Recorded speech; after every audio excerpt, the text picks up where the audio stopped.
Hello friends, तो आज हम जानेंगे कृषि की विविध विधियां, जो कि बहुत ही इम्पॉर्टेंट टॉपिक है सभी टीचिंग एग्ज़ाम के लिए।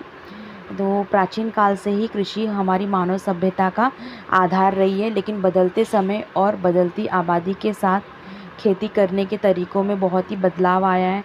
आज कृषि का अर्थ केवल अनाज उगाना नहीं है, बल्कि क्या है, अलग अलग तरीके से कैसे खेती की जाती है बिना मिट्टी के, कीट पालन कैसे किया जाता है। कृषि की इन विशिष्ट विधियों को हम मुख्य रूप से कल्चर कहते हैं। तो जानते हैं कि अलग अलग कृषि की विधियों को किस नाम से जानते हैं। जैसे कि पहला, रेशम कीट। अब जो रेशम कीट का पालन वाली खेती होती है उसे क्या कहते हैं?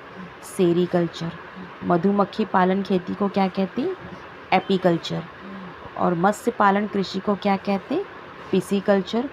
फूलों की उत्पादन करने वाली खेती को क्या कहते हैं? फ्लोरीकल्चर। अंगूर की खेती को क्या कहा जाता है? विटीकल्चर। केचुआ पालन किसे कहा जाता है? Vermi culture. केचुआ को हम क्या कहते हैं? किसान का मित्र कहते हैं, क्योंकि इससे क्या होती है, जो ज़मीन है वो बहुत ही उपजाऊ बनती है। तो केचुआ पालन का भी उपयोग किसमें? खेती की गुणवत्ता को बढ़ाने के लिए किया जाता है। फलों का उत्पादन करने वाली खेती को क्या कहते हैं? पोमीकल्चर। सब्जियों का उत्पादन करने वाली कृषि को ओलेरीकल्चर। बागवानी जो होता है उसे क्या कहते हैं? हॉर्टिकल्चर। और हवा में जो पौधे उगाए जाते हैं उसे क्या कहते हैं? एरो एरोपोनिक कृषि। पानी में जो पौधे उगाते हैं उसे कहते हैं हाइड्रोपोनिक्स कृषि। तो यहाँ पे हमारा ये टॉपिक ख़त्म हो गया है बहुत ही ईजी तरीके से।